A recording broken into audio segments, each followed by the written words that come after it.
Welcome to Sharing the Light Week 19. Hi, I'm Lance Dixon, and I will be your host for this week's broadcast. Now, as I start this week's broadcast, I had a change that took last week. We talked about extending mercy, and I wanted to follow that up with a message on the dangers of pride.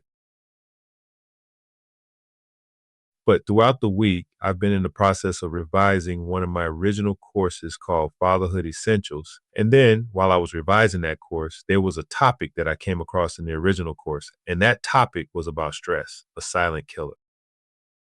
The more I reviewed and started to revise that particular topic, I shifted my focus. And this week, instead of doing the dangers of pride, I'm going to kind of recap the information that was in my Fatherhood Essentials course regarding the dangers of stress in your life.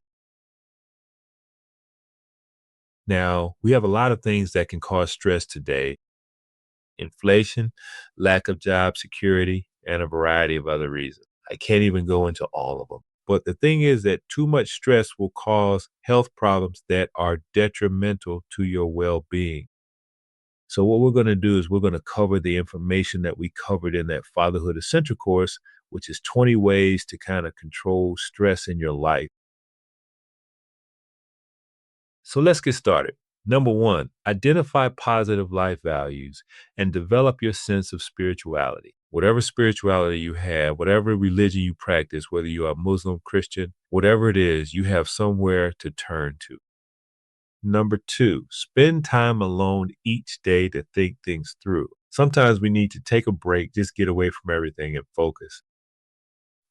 Number three, talk to someone you trust. Don't carry the burden by yourself. Number four, set realistic goals. Sometimes we stress ourselves out by trying to accomplish too much. Set realistic goals. Number five, learn ways to resolve conflict without violence. Okay, stress can really trigger emotions, anger, frustration, and a variety of different emotions. Sometimes it can lead to violence. Do your best to avoid that. Number six, ask for help. Don't allow pride to get in the way of progress. Sometimes we feel like we are supposed to be able to take care of our own problems and do everything ourselves. There's nothing wrong with asking for help. Number seven, eat a healthy and balanced diet. Eat less salt, sugar, fried food, and red meat. Eat more fresh fruit and vegetables. Pay attention to what you eat. Some of the best tasting food is not necessarily the best for you. I'm not saying eliminate it, but minimize the bad food and eat the healthy stuff. Number eight, spend more time with sports and recreational activities. Now, I'm not talking about being a couch potato and watching it. We're talking about participating. Exercise is a great way to relieve stress. Number nine, get 8 hours of sleep daily. That's not always possible, but strive to achieve that.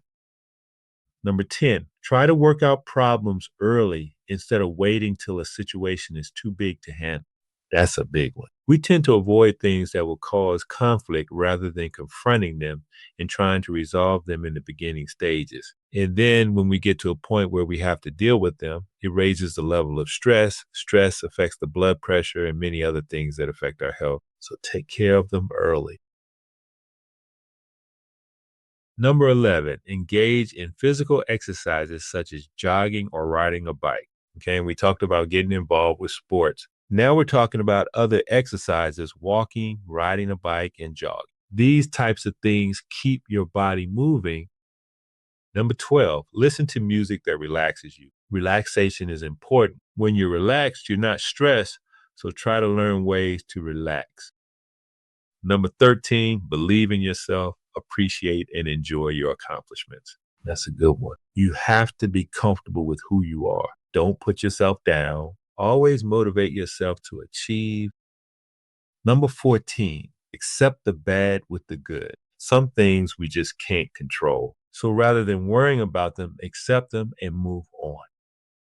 Number 15, know your physical limitations. That speaks for itself.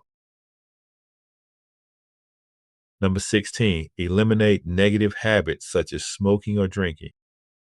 Number 17, find activities that you do well and make you feel good about yourself. There's something you like to do. I like to play chess. I'm pretty good at it. So I get on the computer and play chess with the now I'm at a level where I can't win. So sometimes that might be stressful, but I enjoy the game. So if you're good at something, do it and enjoy it. Okay. Number 18, control what you can control and accept what you can't control. For example, the weather. If it's raining, you can't control that. So don't stress out about it. Accept it. Number 19, very important. Listen to your body. I was having headaches. I finally got to a point where I said, look, I'm going to check this out. And as we're led to my hospitalization, I didn't even expect that. I expected some medication to help me relax. Listen to your body. Don't deny the symptoms. Don't ignore the symptoms. Listen to your body. And number 20, this is a good one. Stop hanging out with friends who get you involved in trouble or negative things. Some of our friends that we've had as we grew up, sometimes I hate to say it, but sometimes we outgrow our friends. If our friends are focused on things that we don't want as a part of our lives, let them know. If they accept you and don't try to impose those things on you, then they are a real friend. If they try to force you to do things that you already said you don't want to do anymore, you have to question that friendship and limit your time with them. I'm not going to say cut them off, but I'm going to say limit your time with them because the trouble or the negative things that you do to be with them could be a source of stress. I'm very passionate about this stress thing, especially right now because I just went through it. So please, if you didn't get all of these, replay this video, write it down, and try to get that information. This is an important message. This is a message that I want everyone to share with people in their personal circles. They need to hear this. As always, take advantage of the links attached to this message. Remember, we have a new YouTube channel called the Sharing the Light broadcast. You will be able to review this week as well as all the previous week's messages. Well, that's all I got. This is Lance Dixon signing out.